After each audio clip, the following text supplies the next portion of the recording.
Oh, we got 20 seconds tonight.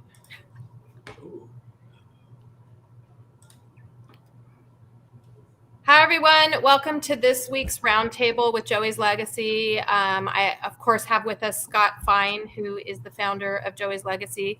And with us tonight, we have Sherry Willingham. Is that right? Yes. Sherry, I'm meeting her for the first time tonight, so I'm very excited to learn with you guys a little bit about what she does. And then, of course, we have one of our favorite veterinarians. I always do that because it's my world I work in. I'm always with doctors, not so much with attorneys. But we have Jeremy Cohen with us. Thank God that he is a part of this organization, because without our attorneys, I'm not saying that lightly. Without you guys, we have nothing. We have to have our attorneys. We have to have our veterinarians.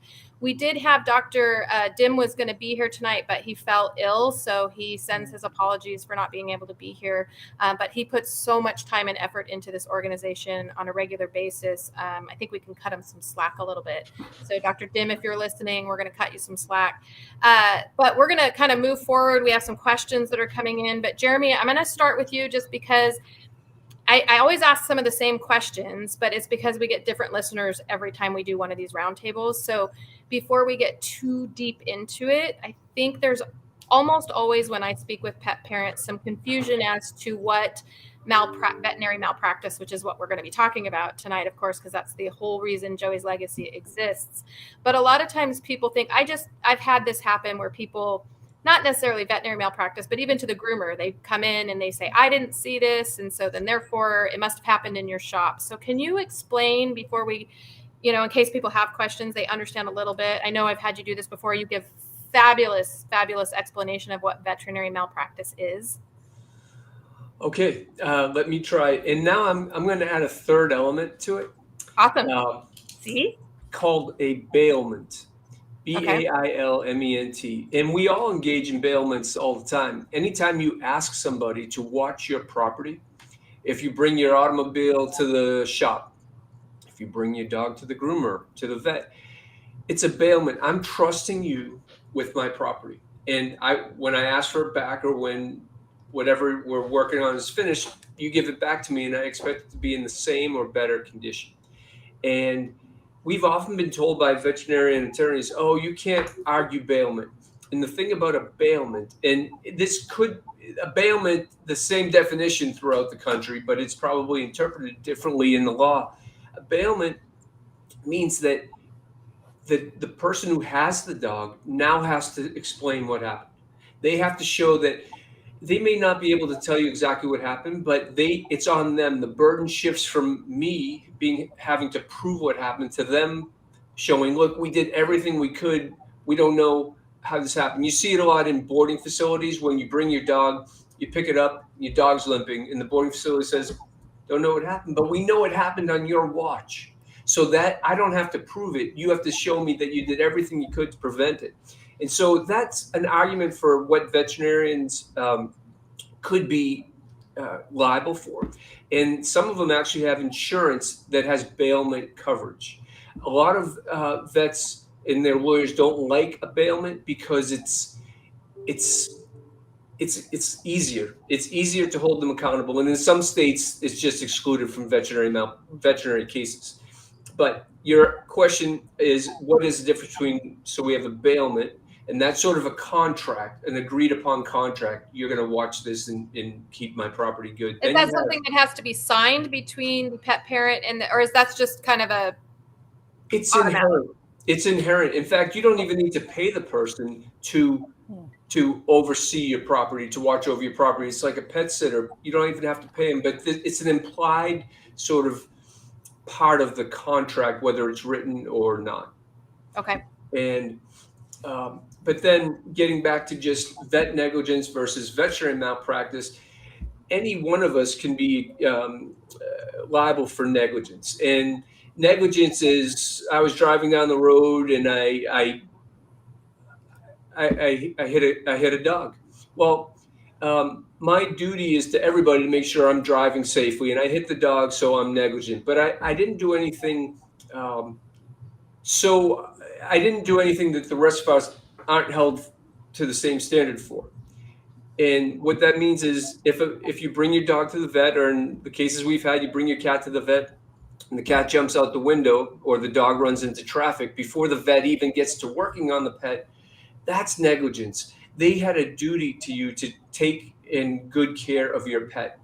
And they breached that duty. Some member of the facility, it could have even been the veterinarian, when they let go of the leash or they didn't properly watch over your pet and it got injured. And that's not that it is what it is. Negligence is relatively easy to prove. Any one of us can be, like I said, liable for negligence in our daily lives. But malpractice, now that's more difficult to prove. And malpractice is where we have certain standards for our professionals. Lawyers have they have standards for lawyers, all professionals, and there's a standard for veterinarians, and they must maintain the minimum standard of care when they're working on your pet.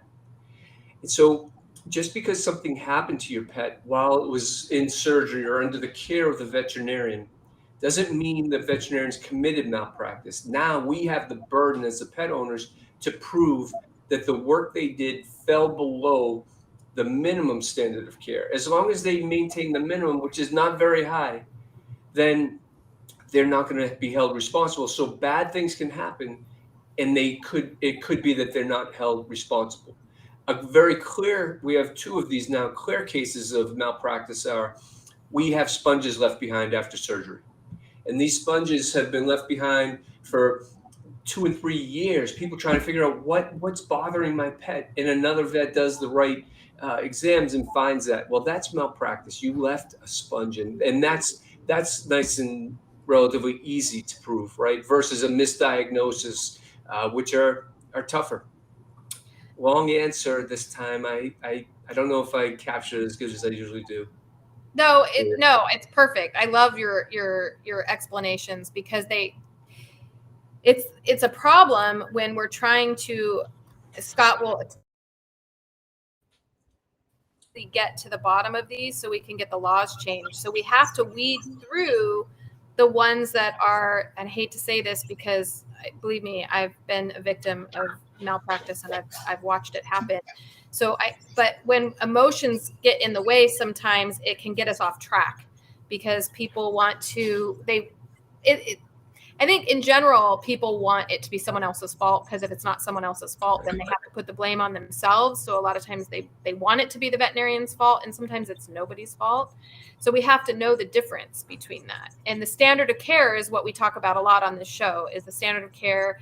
And it's lower than it is in human care, right? So it's much, much lower. And that standard of care is basically, if I'm right, correct me if I'm wrong, I'm sure you will, it's 8 veterinarians would do the same thing, something like that, or so 8 out of 10. For human doctors, you better do what 9 out of 10 doctors would do. For veterinarians, you only have to do what 5 out of 10. 5. Okay. So if 5 of them wouldn't have done what you did, you're still okay. Yeah. Versus right, if you did 8 would be great. If we could raise the standard to 8 out of 10, that'd be great. That'd really improve things. I think it's fair too. I'm going to defend veterinarians here. So if there's any vets listening, I'm going to defend you right now. I think when you're dealing with animals who can't speak, it's fair to say that 8 out of 10 would be a fair number, don't you think? Versus, 9 out of 10. We are dealing with animals that can't talk to us, and we have a little bit different path we have to take than a doctor who's dealing with. But yeah, if we could get the standard of care up, that would be great, because that's the big problem, don't you think, Scott? Yeah, I mean, absolutely. Yeah. We're seeing probably out of every 10 cases that our vets review, we're seeing about 6 out of 10 where the vets say, yes, malpractice occurred here. And of course, the other 4 are nothing to see here. And it's just the pet parent lashing out because they're angry and depressed and sad, obviously. And that's been very consistent over time. We're about 3 out of 5 veterinarians find malpractice in the records they review. It's heartbreaking that it happens. Jeremy, what would be a great stat? I'm sorry. To know that 3 out of 5 find it, how does that translate when they go to court? If they go to court, do the courts find 60% of the time, or do they not go to court and they resolve? They all settle out, Jeremy. I mean, in the last 4 years that we've been doing this, I am aware of, and I'll qualify this by saying I am aware of 2 cases that went to court. One was a service animal that was maltreated. The other case was the case of a female. I don't remember the breed, that was maltreated, and the parent sued for the value of future litters that would have been, that weren't, and it turned into well over 6 figures. Wow. But the majority of these with a good, strongly worded veterinary letter from a veterinarian, they all settle out. Ugh. And sometimes we're finding more and more for more than reimbursement of veterinary costs and replacement value. We're getting premiums above that from insurance companies. That's a start. And we're on the way. We may be moving slowly, but we're moving in the right direction. Sherry, tell us a little bit. Welcome. We haven't even really spoken a little bit, but tell us a little bit about what you do and your experience with animals. Sure. So I lived in Huntington Beach for 30 plus years and just moved to Florida. So I didn't meet you while I was living there, but I actually went to Huntington Beach High School. So that's interesting. Small world. Yes.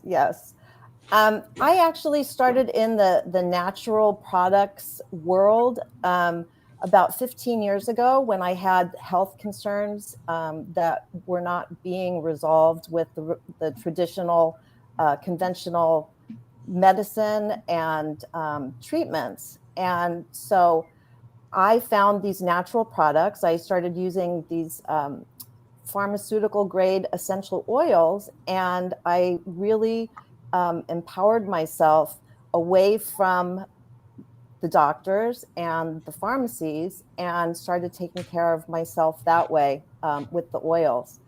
And I worked at the Seal Beach Animal Shelter, ended up taking home a shepherd that needed a lot of help. And he was at the vet every week for 2 years. Wow. And he was on every medication. And I don't even know how I came across it, but Pet Fooled is a documentary that I recommend that every pet parent watch. And it talks about the pet food industry and what's in the foods and what can be beneficial to our animals in terms of unprocessed foods. And so after all the medications that I went through with my shepherd, who was continuing to have ear problems, continuing to have hot spots, continuing to be itching, uncontrollably, even after going to the holistic vets in Orange County, I watched this documentary and I took the leap of faith and started feeding him whole food, and every issue went away. Yeah. And so then it became my mission to tell every pet parent I could about whole food. Yeah. And the benefits and the problems with the ultra processed food. And then from there, I started incorporating my essential oils and other natural products into my animals' protocols. And so basically, I try to have all of my first line of defense be in my cabinet here, and not the drugstore, not the vet, not the medical doctor. Yeah. And I just teach other people to Awesome. To do the same. That's awesome. Well, hopefully you'll be able to help us out here with some of your experience. Just being around, knowing what pharmaceuticals can do. We can't say that we're not going to use them at all, but there are definitely alternatives. But Jeremy, we have some questions coming through, but I want to kind of touch on a little bit about what Sherry's talking about, because it's a common theme.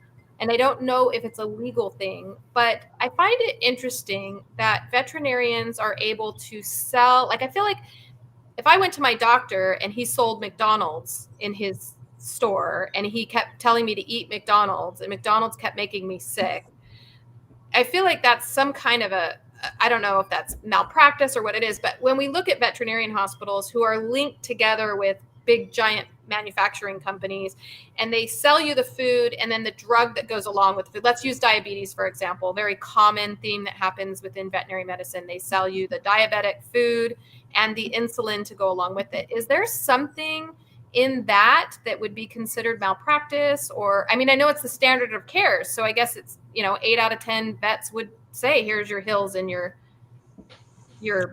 insulin. Well, for me as a pet owner, what my wife and I have found is the vet we go to, and it's really maddening, is they prescribe certain special diet for my dog, and even the medications, okay, the Bravecto, when you buy it at the vet, if you come in with a price match, it's the upcharge on these things is $30 or $40, but at least with my vet, if you mention it, they will then give you the regular price.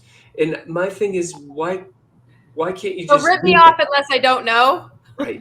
And so that's a frustrating thing for me, that's disappointing. That's like a client coming to my office and they need a pen and I charge them $10 for a quarter pen. That's just not, I don't see that should be what you try to make your money on. But as far as that connection between, I think we're going to find out more and more as people like Scott, lawyers like who have joined this are digging in about medications and how is it that you got this particular prescription. I think that it's like the human medical world, in that probably there's pharmaceutical sales that are the same. I mean, there's not a lot of the same product. There's only one or two usually. There's not a lot of competition for the same medicine, but I think we'll find that there's a seedy underground with active. But whether it's illegal or not, I'm not. I don't know yet. But even uncovering that and making people question, wait a second, like you're telling me this is a prescription food, but when I flip it over, I can get all this stuff at the grocery store and it's got sugars and you want me to be on insulin. So I think Joey's Legacy is doing far more than going after veterinary practice. We are uncovering, Scott, thank goodness for you, uncovering some really poor practices. I guess that's the best way I can say that, and what's going on. And I give that example of a doctor selling McDonald's to their patients, and I don't mean to call out McDonald's. I'm sorry. I mean, every once in a while I like a chicken nugget, but I'm just saying, like, if I had diabetes and my doctor was like, this is the food you need to eat, and that's actually causing the diabetes, I just think there would be some legal action taken, but it's not the case in veterinary medicine. So it's frustrating. It may be, but it may be in a world that none of us have been able to tap into yet. Maybe it's happening out there, and hopefully we could, if it is, we'll get tied into it at some point. We need to figure it out somehow. I'm going to get to some of these questions. So I have a question for you. I don't have a name attached to this. Sometimes people want to be anonymous, so I apologize. Oh, it's Alexis. I'm sorry. I see it. Alexis says, I have a legal question. When pet caretakers bring their animals to veterinarians, they are asked to sign consent forms before receiving surgery or other treatments. If malpractice or negligence is later charged, do these signed consent forms handicap the plaintiff? Well, it depends what you're consenting to. Sometimes you're just consenting to the surgery itself.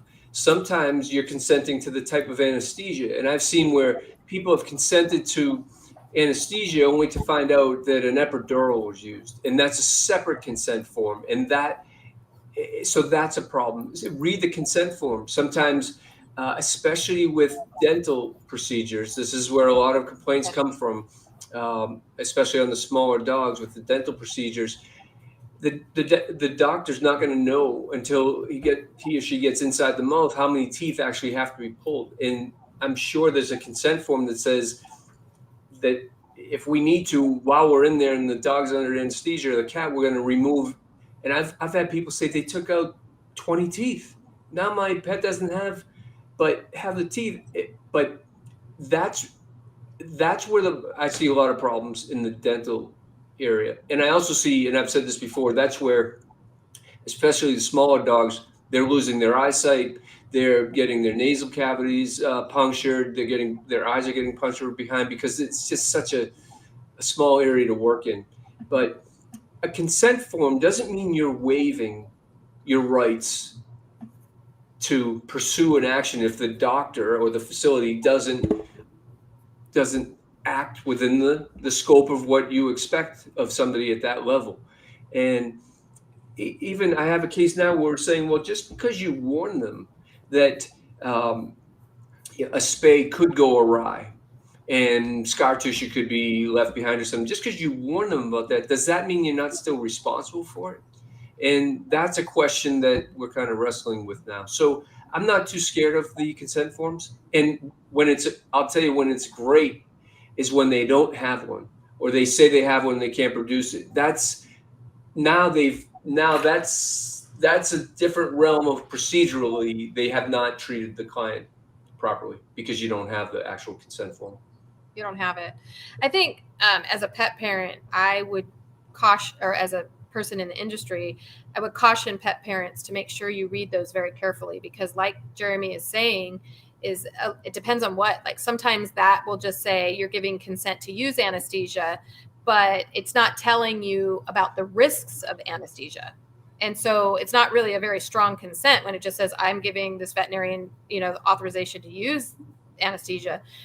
A lot of times they won't have people sign for blood tests for anesthesia, which a lot of pet parents don't want to do, which I'm going to tell you as a vet tech, please get those blood tests done before you do anesthesia. Don't back out of that, because that's really, it's very important. Those blood tests, Scott can tell you, are so important for what medications are given, and it lets everybody know. I wish Dr. Dim was here, because he could, I'm sure, tell us a lot about that kind of stuff.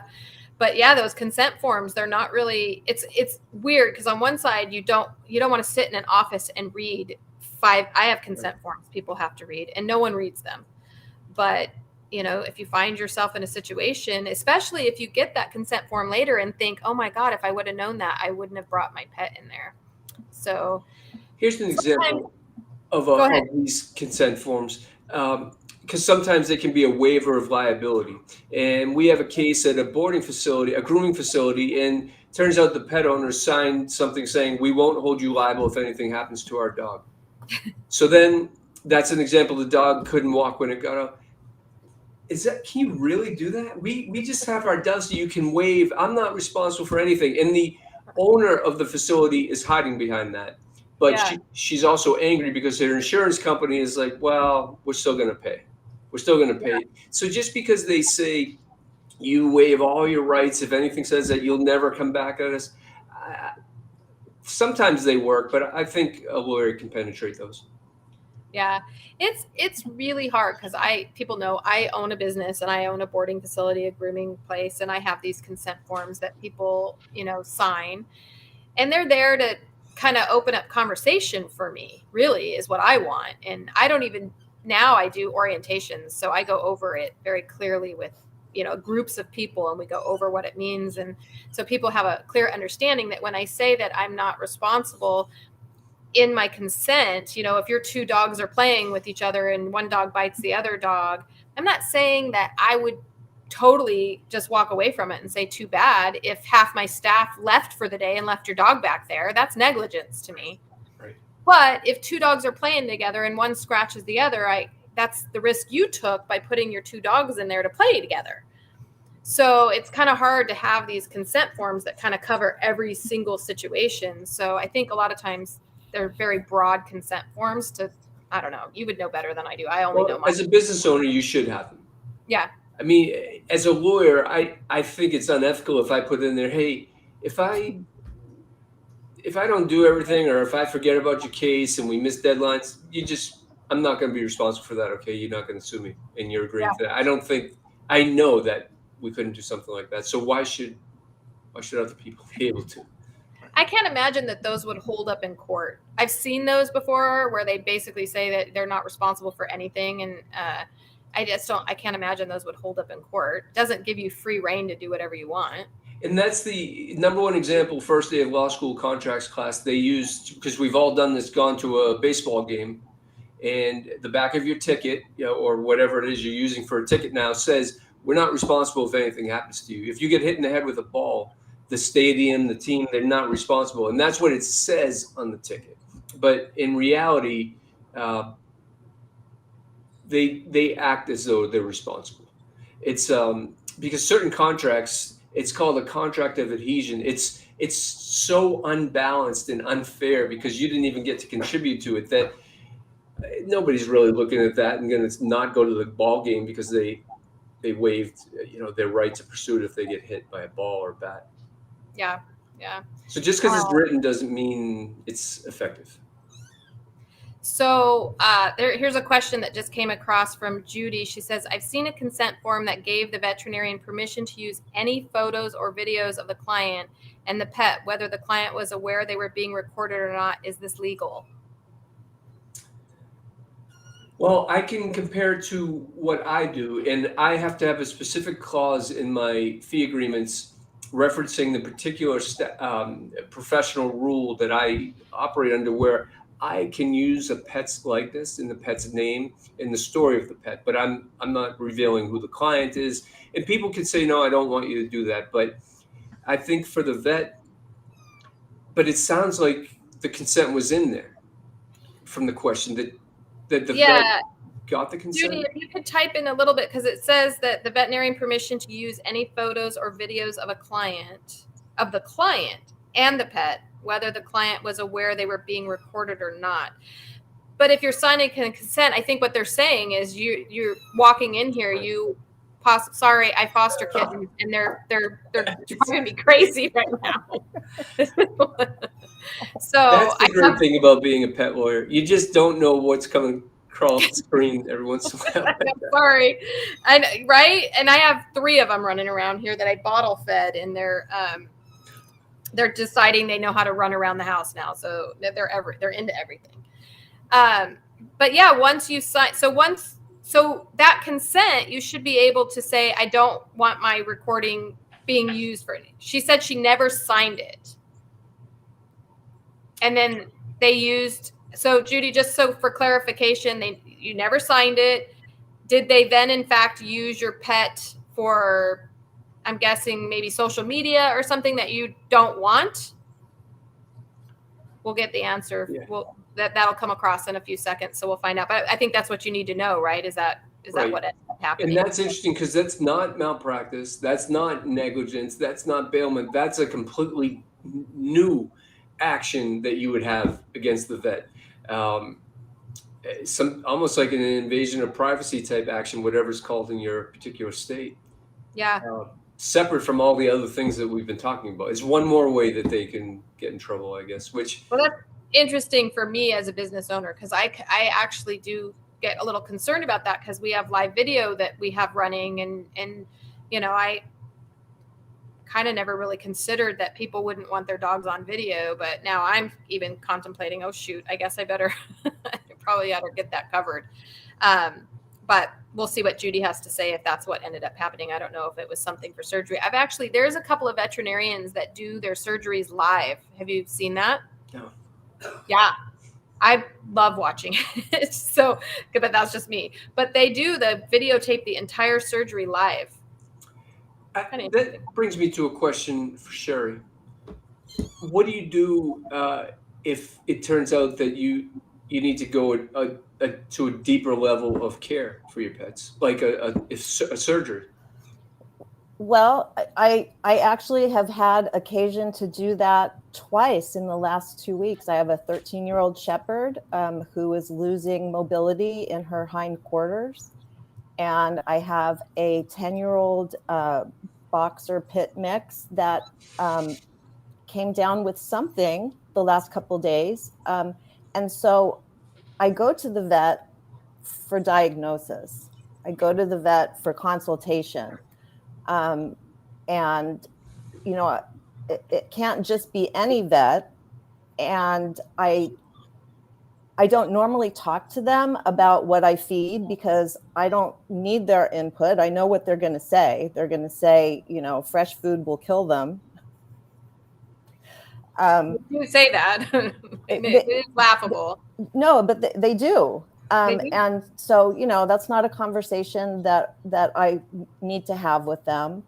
The same with heartworm and flea and tick preventative. They want to know what are they on, and they don't want to have the conversation with me about the package inserts that have FDA warnings. They'll actually argue with me that that's not true. And then we have the conversation about the vaccinations. And I choose not to have my dogs vaccinated because they're older. They've already had too many vaccines. So I do the titer testing. And so those are the things that I teach people about so that they can look at those, so that they can know that there are other options to the things that the vets recommend just to every dog, every time, every year. But so I go into a vet's office and I know what I want, and I will get their recommendations, I'll get their ideas, and then I decide what to do. So with my girl, I decided, just, as hard as it is for me to go with the pharmaceuticals, that everything else that I'm doing isn't helping. And so I added gabapentin to her regimen. So far, I'm not sure if that's even working. And then my boy, it turns out, has the canine flu. So I took him to the vet, and I guess it's going around, the upper respiratory. Okay. So he got a B12 shot, he got IV fluids, and I've been using all of my holistic protocols to help his body fight and boost his immune system. I asked, thank you. Not that I'm the one who's supposed to be asking questions, but I asked. Sorry, that was a really long answer. Because I'm wondering, well, two things. If your dog bites somebody, is that person going to have to go through the rabies protocol? Because you can't say for certain that that your dog doesn't have rabies. And I wonder if, not for you, because not your instance, you didn't describe anything like this, but if a pet parent says, I'm going totally holistic, and this is where Michael, Dr. Dim could help us, and they don't give certain medications, is that ever going to be tantamount to cruelty for neglect? I could already see that being in situation from the other side, is that I see it now with all of the clients that I see. If they choose to feed a raw diet, I have veterinarians that are saying that you're going to kill your dog, that you're not treating your pet in the right manner by putting something like salmonella on their plate, is what they argue. Right. The vaccine, I had a veterinarian argue very strongly and in my face that because I chose not to give a dog that I was taking care of a Bordetella vaccine. So yeah, I could absolutely see that happening for sure. As far as rabies, I can tell you just from the law alone, if you have a dog and you choose not to give a rabies vaccine and he bites somebody, you're going to be in a world of trouble. There's nothing that so far that we can do about it, except where is it? Delaware, Scott? Yes. Except in Delaware, which is the only state. What? Hopefully soon to be Tennessee, but yes, Delaware at this time. Currently, Delaware is the only state at all that you can get a titer test instead of a rabies vaccine. So yeah, your dog will have to go through the whole process of, being quarantined, checked to see if he has rabies, the whole 9 yards. And then, you could actually end up losing your pet. And it's so unfortunate when we know that rabies causes the most problems. Over giving rabies too often and too much of it is what's kind of part of the problem. I thought there were 18 states that accepted rabies titer. No, just legally. So there's a lot of like places that will, like boarding facilities, like that will accept, and veterinarians will accept a titer, but as a legal thing, only the state of Delaware will accept it in the case of a dog biting somebody. Okay. So that's where Joey's legacy is kind of right in there with all of these legal things that need to change. That's part of it, because I personally think giving a dog a rabies vaccine who has diabetes, for example, or seizures is medical malpractice. But because the law is forcing veterinarians to give it, and that's the standard of care, we can't fight it. So if we can raise the other thing, and this isn't the legal part of it, it's the health of the animal part that I teach people, is that you can ask your vet for a waiver. And, you know, depending on their health, like if they're diabetic, or in the case of my animals, you know, they're seniors with health issues,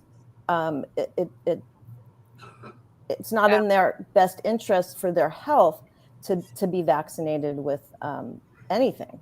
So some of the veterinarians, the holistic veterinarians who will give these waivers, because they do absolutely every state. Oh my God, I'm telling you, this kitten, I'm what I'm going to do with her.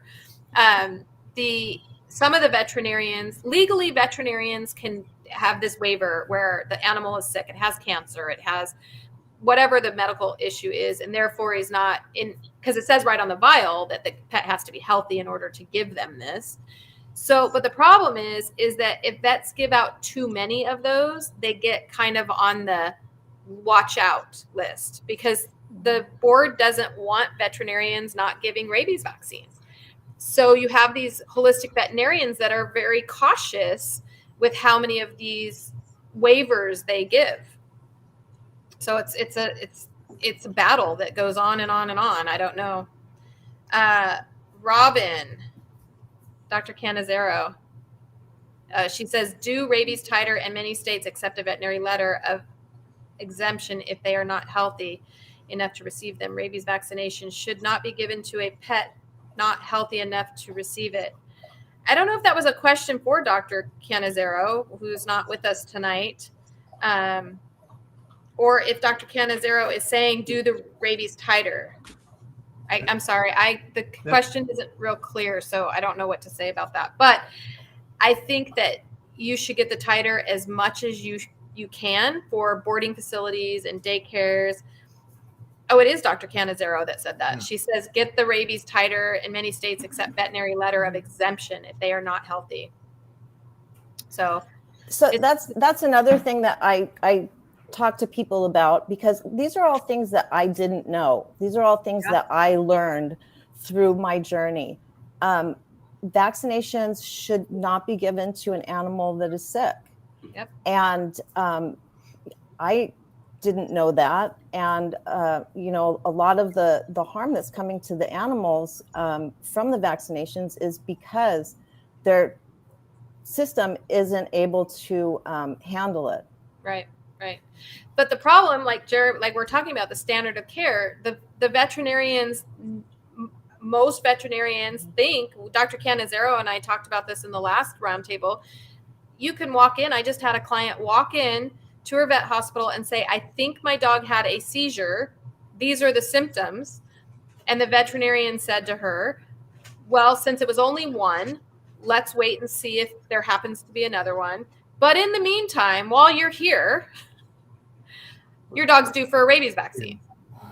So that's the standard of care. That really is. You can find 9 out of 10 vets that would give the rabies vaccine instead of the opposite. And that's the problem. Right. Is that's normal practice. And people need to know that that's not okay, and that they need to say no. Yeah, they have to be able to say that. We have to be able to say no. Jeremy, we had Lauren on a couple of weeks ago, and she said she was very excited to share with us some of the wins she's had. She's had a couple of wins that she says is making change, and she's very excited. How about you? You getting some wins out there? What a week we had. Yeah, I mean, you asked, so I will answer. But what we have been able to accomplish over the last few months at a higher level court in Massachusetts, and we've been able to do it on pet custody cases, but it will translate and transfer to the vet cases. We have now had courts, judges on the Superior Court saying when a person is deprived of their pet, so boyfriend and girlfriend break up and one person won't give the other person the dog, or they won't share it, and they're co-owners. When a person doesn't have their dog even for one day, they suffer irreparable harm. And 3 years ago, we were laughed at for arguing that. And now it is the thing. It is how we're winning these cases in Massachusetts. This giant Boston law firm came up against us, 2 weeks ago, and said, this is crazy. Cohen doesn't know what he's talking about. These guys are Boston dog lawyers. And we won. And so they're so angry, they've appealed it to the appeals court. So now this issue is going to be taken up on a very high court here in Massachusetts. Is it irreparable harm when you don't have your pet? And the thing is, you can't get that time back. Even if you were supposed to have 50% of the time and you didn't have it for 6 months, you've lost that time. So now judges are starting to penalize the person for keeping that pet from you. So see how it would translate into these cases where they say pet owners cannot get emotional distress damages for harm or loss of their pet. Really? Because if it's irreparable harm after this bond you've created, and because of the vet or the groomer or the boarding facility, you're without your pet, you're suffering irreparable harm. That's measurable, and that's another area of damages. So it's 2021 has been, finally, it's taken 6 years to break through, but we just got there. Thank you for asking, because I've sat on that information because I don't want to brag, but it's not about me. It's about it's pet owners and willing to fight the fight. Yeah, no, I think you should brag, because you should brag. There's so very few attorneys out there that are willing to take these cases, as most pet owners have found, because, who wants to keep beating their head up against the wall, right? And just lose and lose and lose and lose. 6 years of beating your head up against the wall, and you're having some wins. We need to hear this, because I'm going to shift this over a little bit and talk a little bit about the documentary. And sometimes it can feel very like we're just beating our head against the wall. And so we need to hear about these wins, because collectively we're hearing this from different attorneys all over across the state, the United States. That's telling us we're on the right path. It's happening. They may be what we consider small wins, but they're actually huge. When you think about 3 years ago, they would laugh you out of court, and now you're winning. It's not like they just stopped giggling. Now they're saying, actually, yeah, this is a thing. So it's a great time. It's so amazing. So, Carrie, I've got a question. If I can interrupt for a minute, I've got a question for Jeremy. Someone comes to you with allegations of negligence or malpractice, and you need the vet letter. So you tell them, go get a vet letter. So they come to Joey's Legacy. I refer them to one of our vets, and they come back to you with a lengthy email, which appears to be medically sufficient. It supports the idea that, in fact, negligence or malpractice did occur. Hands you the email. What would you do? I got to talk to the doctor. I have to verify that because this is our credibility. And if I'm going to go get involved in these cases, there's so much work. If I'm going to launch that, I first have to verify with the doctor 2 things. Is this from you? And I want to have it broken down so I can really understand the argument. And are you willing to stay with us through the whole case? If we need you to be our expert, will you stay with us? Okay, but the fact that it's an email rather than a formal letter on letterhead, is that significant to you? You don't care. Okay. No, not at that level. But the expectation is you will, when we need this, you will write this up as a. Okay. Yeah. So, because you mentioned something earlier, Scott, that a strong veterinary letter is helping. So maybe we shouldn't do that. Maybe we should get the sincere, credible signed letter. Here's everything you did wrong. The thing is, because your doctors are doing that. That's the thing. The Joey's Legacy doctors are doing that. Yes. So that probably it sounds like that's having an impact. So I might change my process to get it more. This more this validated. actually happened once, and I told the pet parent, try to get this in a letter form. Eventually, we may need it. So the vet complied. So there was no issue there. I was just wondering what would happen if the vet said, "No, I'm not writing I'll tell a you what form." happens. They will get nonstop phone calls from me, emails from me. This happened in New Hampshire, and it might have even been a Joey's Legacy. And that vet, after it energizing the whole team and the pet owner, like, yes, you got it. And then to pull back, it might have been 10 straight days that I called her to tell her how disappointed I was. Okay. But it didn't change what she did, but that's not right. Unless she changed her opinion, fine. But it just became, I don't have I felt it was, I don't have the courage to do this. Well, then that's why this is going to keep happening, when you don't have the Right. courage to go up against those in your industry who aren't doing it right. Exactly. Yeah. Okay. It is scary, and I do think that is part of the problem is the fear of, it's hard for veterinarians and attorneys to go all the way through school and do all of this stuff, and it's really hard for veterinarians to speak up. I know that it is, and to stick with it and worry about losing their practice. And a lot of veterinarians are small, doctors usually work for big, maybe they work for a hospital or something, but veterinarians usually start their small little practices, and they also have all these employees that they're responsible for. So, to come out and go against something, I can see that's going to be one of our biggest struggles, which is so amazing about our veterinarians that come on here, because they really are, you have no idea how much they're putting at risk to come out and talk. So it's pretty amazing. I'm just going to put out Dr. Canizero, just one more thing, because she's very passionate about this, because she's absolutely the rabies. I know both she and I have had conversations about the rabies vaccine, but she did say many veterinarians refuse to write an exemption letter. Therefore, find one that will if your pet is not healthy enough to receive the rabies vaccine. So, Dr. Canizero, thank you. I wanted to make sure that came from you. I've said it a million times also. If they won't write you one, find someone that will. Usually a holistic veterinarian will write that for you. So when we are talking about that. So Jeremy, before we shift over, Scott, and start talking about the documentary, what can we I know we've said this a lot on the show, but what is the law right now? What are our pets considered? I am going to say this for the first time in Massachusetts, at least. They are a special type of property.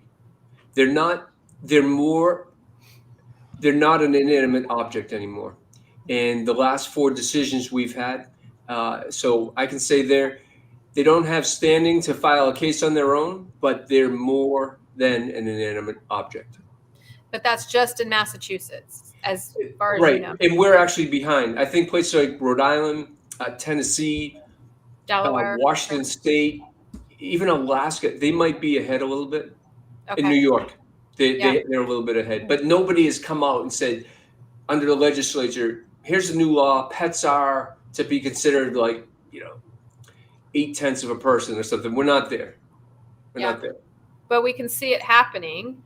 And part of the reason why it's not happening faster, as we shift over and we talk a little bit about the documentary, Scott, I think part of the big reason why it's not happening, 2 reasons, I believe, is one, awareness. People just don't even know that veterinary malpractice exists, because most people assume that, it would never happen to an animal. We love our veterinarians. They love our animals. Veterinary practice would never happen. And so I think that, and then also the fact that we haven't had big cases and big wins yet. Like that's, if somebody were to win a case of veterinary malpractice and it were to make the news, which brings me back to awareness, which leads me right back into why we need this documentary, Scott. So for those of you who are listening, know that Joey's Legacy was started because Scott lost his dog named Joey to veterinary malpractice. And he was someone who, I always say, it was either the wrong person or the right person, depending on which side of this you were on. Nobody wants to lose their dog, but when it does happen to someone like Scott and they start this entire organization, it's a 501c, and he hasn't given up. Sometimes people, when we're emotional, I've been guilty of this. I'm emotional about something and I'm going to go after it. And then, 2 weeks later, when I'm not as upset, I fizz out. But Scott has not fizzed out. And I love that he hasn't. But we need the documentary in order to to make Jeremy's job easier. We're all here to make Jeremy's job easier. Thanks, everybody. What? Thank you, everybody. Yeah, that's what we're here for. We need to make Jeremy's job easier so that he can stand up and this isn't about, property. So where are we, Scott? So we just finished filming 5 interviews with members of our group who traveled from Wisconsin, Illinois, Tennessee, and a couple other states, I presume, down to Georgia, where Jerry Robb lives, the author of Volume 1, which was released in February of this year. And Joey's Legacy Volume 2 is going to the publisher tomorrow. And we hope for a release in early to mid-November. And the Volume 2 is kind of an expanded version of Volume 1. We have a lot more commentary from non-victims, and then we have, I think, 35 stories from victims of malpractice. Our attorneys reviewed their stories to make sure there's no potential legal entanglements. So we're very comfortable with the book. The documentary is an expansion of the book. John Bafar, who many people know, he's a 9-time Emmy Award winner. He's worked with actors like Ernest Borgnine. He worked with Artie Johnson from Laugh-In, Jacques Cousteau, Ali McGraw from Love Story. He's very well known, and he's very top-notch when it comes to this stuff. And he took an interest in what we're doing. John is a mutual friend of myself, Jerry, and another member of Joey's Legacy. And John, like I said, took an interest in what we're doing. And he's already, like I said, interviewed 5 people at Jerry's house. He's traveled throughout the state of Florida, interviewing some of our attorneys and veterinarians and a few other members of our group. So he's going to have probably between 10 and 15 interviews as part of the documentary. We're hoping that the documentary will be Emmy Award number 10 for John. He's a hardworking guy. He's a great guy. And I feel very blessed to have John and Jerry Robb in my life and as part of what we're doing, as part of our movement, as well as, of course, Jeremy and the other attorneys, and Dr. Ken Azera, Dr. Dim, and our other vets. It's just a great organization, and we've helped over 500 people that have come to us in the last 4 years with allegations of negligence and malpractice. And we're going to continue to do that as time passes. We are out there. We have been presented on over 250 websites of CBS, NBC, Fox, USA Today, and there's a lot more to come. So we're expanding rapidly. Back in the day, I got about 10 inquiries a month. Now I'm getting 1 to 2 a day because our name's out there, and we're keeping everyone busy. We're keeping our vets very busy, and we're actually we've added 2 vets, and I hope to add 2 more, just to take the load off some of our existing vets. But we're very excited about what we're doing, and we do have an expectation that once the documentary is completed, it will be presented to PBS, who will air it on their air to their viewers. We have a few contacts also in other media channels, National Geographic, History Channel, and I believe Animal Planet. So we're going to, look at those and see if those are good fits as well. And, we're very excited about what we're doing, and we're just going to keep going.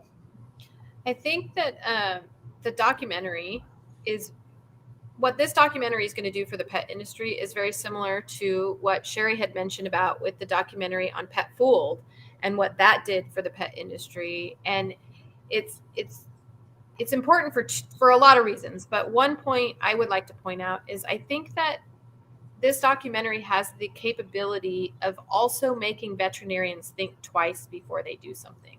Because currently, I think veterinarians are not all. Please don't. I have worked for I have vets that are friends, and Dr. Canizero is, we have so many great vets. So I always have to say that. But I think there are a lot of veterinarians. I have worked for some that really kind of go about their day as if nothing can ever happen. Well, whatever, it's just, what are they going to do? I've heard vets say that. What are they going to do? Sue me? What did they pay for the dog? $50, And it's very flip, and they just say stuff like that. And it's kind of a theme that some vets have, especially I would say some of the older veterinarians that have been around for a long time kind of have we're taught that there's nothing anybody can do. So having something like this organization and having this documentary out there isn't just to get the laws changed. We need it so that we can start getting our veterinarians to think twice. Hey, you're being watched now, and things are changing. And we have these great, attorneys that are out there, and enough's enough. We're ready to put an end to it. But getting these documentaries are expensive. So I say this all the time. I'm very disappointed in some of the things that have happened within the group, Scott, and I want to address that a little bit. But Scott and I had a private conversation a while back about asking people to donate within the organization, and it was $60 a year, correct, Scott, that you ended up doing? Yes. And it could be broken down to $5. You could do $5 a month, and he did all of this stuff that's really, I know everybody has different financial situations, but to be a part of an organization and a group that is a charity event, a group that's working to protect your pets. I've said this before. Scott's already been a victim of veterinary malpractice. I'm not going to be a victim of veterinary malpractice because I have just the connections, I hate to say that I do have within the veterinary world. Dr. Canizero, Dr. Gene Dodds, Dr. Dim, none of these veterinarians are going to be victims of veterinary malpractice, but they continue to give this information because people who are in this group are at risk of veterinary malpractice. And Scott has been beaten up over asking for donations to have this documentary made. So for those people who are listening who have, I'm going to say, just gracefully back out of the organization. We don't need your nasty emails and letters and stuff like that. Just gracefully back out. And for those of you who have continued to stay, I hope that you'll find that $60 that you were willing to donate, you will get more value out of that than any $60 you've ever put into anything. I know Scott and I have talked about, Jeremy comes on, we have an attorney on here once a week that are donating their time. So I hope that with that $60 you guys have donated, you'll find a lot of great advice that you're getting here. So I hope you'll continue to donate. How are we doing with donations, Scott? Does it look like we have some good stuff happening? They're starting to come in a little faster. So I do have expectations that things will eventually we will achieve our goal. Yeah. Eventually, but I agree with you as far as the value goes. This is not just a Facebook group. Right. It's a 501c3 organization, a public charity, and by definition, charities rely on the donations of their members.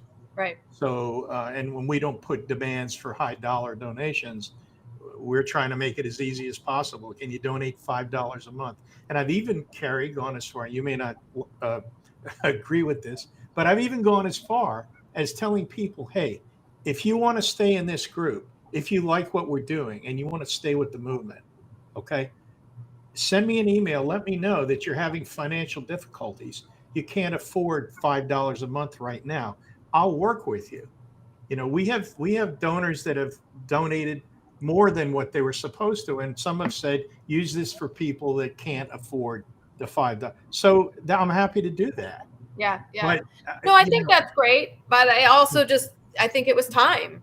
We had talked about what do we do, and we got to get this documentary. And it was time to start saying, listen, we're here to help you not be a victim of veterinary malpractice. We're also here to protect these animals as animal lovers. Jeremy probably, I've had veterinarians be like, oh, he's an attorney, be careful. So there's a lot of things that will happen for Jeremy too, that he probably won't be a victim of veterinary malpractice, because if people find out he's an attorney, they kind of keep in check a little bit. I don't know if you've experienced that. So, but Jeremy's here offering his time for free. So I am. I'm sorry, I didn't mean to interrupt you. No, you're fine. We've had 2 attorneys so far in the 4 years that have become victims of veterinary malpractice. Yeah, I'm sure it can happen. I don't want to be the bad actor in that situation. Yeah, no. I don't want to be the bad actor. I absolutely would run as fast as I could. Yeah. Because I can tell you the fire in their voice, and yeah. I'm not even gonna get into it, but yeah, I wouldn't want to be the bad actor in that situation. No, definitely not. No one does. When you hear someone's an attorney, we all run if we're scared. Right. Jeremy, what advice can you give to pet parents that before they're in that situation, right? We need to know before, when we walk into a veterinary hospital, what do we need to do to protect ourselves? Get a second opinion. When it's not an emergency, but it does seem like every time you go to the vet, they tell you something has to be done and it is an emergency. Right now. But you know what? If you just would get a second opinion. Yeah. Get a second opinion. So it costs you a little bit more money, but it might not, it will end up not costing you your pet's life. I will add to that. If you're going to get a second opinion, don't get it at the same animal hospital. Right. So I've seen that happen where, you can't, and you probably don't want to do it just down the street because there's such a tight knit little community. But second opinions are so valuable but I think a lot of pet parents feel like they don't want to we do that in the medical field, get second opinions all the time. But in veterinary medicine, it's very rare that somebody will get a second opinion because they don't want to upset the vet. Especially now where you can't even get a vet appointment. It's tough, it's cumbersome, but you know what's really cumbersome? Spending 2 years fighting a case after something bad happens. Ouch. No one should know that kind of pain, and every day takes weeks to go by for my clients. So if you can do it, you got to stand up. You got to have the courage to get a second opinion. You have to. I think I think vets should recommend you get a second opinion. I would, as a veterinarian. I think that would be the highest standard of care you could offer is, look, this is what I think, but I think we should get a second opinion before we operate the surgery. If we could just get vets to do that, can you imagine? Wow. We would raise some standard of care. So, well, I just let you guys all say one more thing before we head off, because I've kept you guys, and I know you guys are all on the East Coast, so it's much later for you. But other than the second opinion, Jeremy, is there anything else you could advise people? Keep my number handy. Yeah. And we're going to have all of that information in the show notes, but it's the Boston Dog Lawyer, right? Yep, plural. Okay. There are more of us now. Boston Dog Lawyers. Right. There's 4 of you. That's awesome. It's sad that it has to be that way, but it's awesome that more attorneys are saying, hey, you know what? I do want to stick up for these pets that don't have a voice. That's awesome. Lori will put all of that in the show notes so that people can reach you. But really quick, do any of the attorneys in your office work outside of Massachusetts? Can they? I've said this before. I have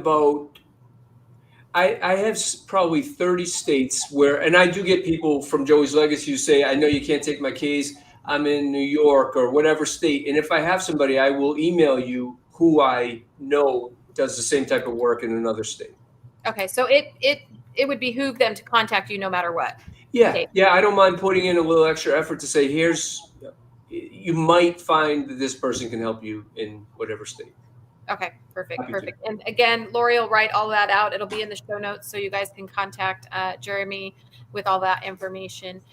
Sherry, how about you? You've worked with animals for a long time. Any advice you would have for pet parents to try to prevent this? Absolutely. I just like for my own health, for our animals' health, knowledge is power. And because they cannot speak for themselves, we have to be their advocates. So when we do go into ask for medical help for them, we need to speak on their behalf and ask questions and not just go with the flow, because that's what we've been conditioned to do. Yeah. Empower yourself. One question just came across that I cannot let go. So, Jeremy, if you got a minute, Sure. one more question to you. What do you call it when you never signed or gave permission and they euthanized your pet? That's conversion. That is exercising dominion and control over the property of another without permission. So in civil law, it's conversion. It's really, it's theft, it's trespass to chattel. Chattel is an old time word used for animals and property. That is conversion, and that's a problem. Oh, that makes my stomach That's a hurt. problem for the veterinarian. I mean, that's a cause of action. Yeah. I don't know the whole story on that, and I don't know if Scott, if you've received this information at all. Scott, are you familiar with this case at all? No, I'm not. Okay. Well, Scott, any last Yes. things you want to say? I'm always glad when Jeremy Cohen is on this podcast, but I'm especially glad tonight because if you guys out there were listening, you heard some very encouraging things from him about case law in the state of Massachusetts. Okay? Very encouraging. And if you read my posts, and I know I can drone on sometimes, but I keep saying things are going to change. It's going to take a few years, but we're starting to see changes.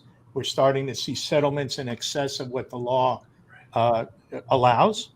We're starting to see things like what Jeremy was talking about that enhance the value of our companion animals. So keep fighting, keep pushing. We're going to get there. And in the state of Tennessee, we're working on Ellie's Law. And we're uniquely positioned in the state of Tennessee because of our law team and who they know, and that's all I'm going to say about it. But I hope to have the tighter law in Tennessee in a year and a half, maybe less, who knows. But I'm very encouraged, I'm very excited, and onward and upward, that's all I can say. All right, guys. Well, that was another, I think, successful roundtable. I hope we were able to provide the enormous amount of information that helps everybody. Jeremy, thank you so much. Thank you, Jeremy. You're welcome. We've got to get some donations in here now. We do. I mean, they're coming in, but we could do we could hire some kid at a college to do a documentary. We could do that. But why, when we have an award-winning documentarian, we need it to be successful. We don't want to just keep doing little documentaries. It's so important. We're not going to get more than one shot at this. Exactly. You got to do it right, and you got to come on strong the first time. Plus, we got to do it right. John and so many people think we could just, throw a couple $100 at it, and then we have this documentary. No, Scott's right. It has to be done the right way. We got one chance. Let's do it. And so we got to get the donations in. So, and John Bafar has the contacts. He knows who to talk to get the documentary placed. That's worth. Yeah, you can get two kids with an iPod and a whatever to do a film. But not only will you get a Class A documentary, you're going to be able to get it placed where it counts, where it'll be exposed to millions of people around the world. Right. And hopefully our listeners will be able to just say, I know that we're putting together a memorial page. You and Lori are correct. Right. But hopefully the listeners who have donated, when this documentary is made, and it will be made, you'll be able to say whether it's in memory of your pet or it's just because you're a pet lover and you just want to make sure this doesn't happen to somebody. To be able to say I was involved in the making of that documentary is huge. And yes, your $5 is being involved in the making of a documentary. So I highly recommend that you donate what you can, and be a part of something that is really, really special. So, all right, guys, I'm going to go ahead and let you go. Okay. We went past time as we always do, but thank you so much to our listeners. Thank you so much for being here every week, listening to this, being part of Joey's legacy. Lori's behind the scenes. She's always the one that types out all of our stuff for us. So Lori, thank you so much for being here as well. And Thank you, Lori. Scott, next Sunday, next Sunday. Next Sunday, Veterinary Tales. We'll have another victim of veterinary malpractice. We'll hear her story and what she did about it, and her wild experience with the vet board in Florida. Yep. And that's next Sunday at what time? 8 p.m. Eastern 8 time. p.m. All right, guys. We'll see you next week. Take care, everybody. Bye-bye. Bye. Bye-bye.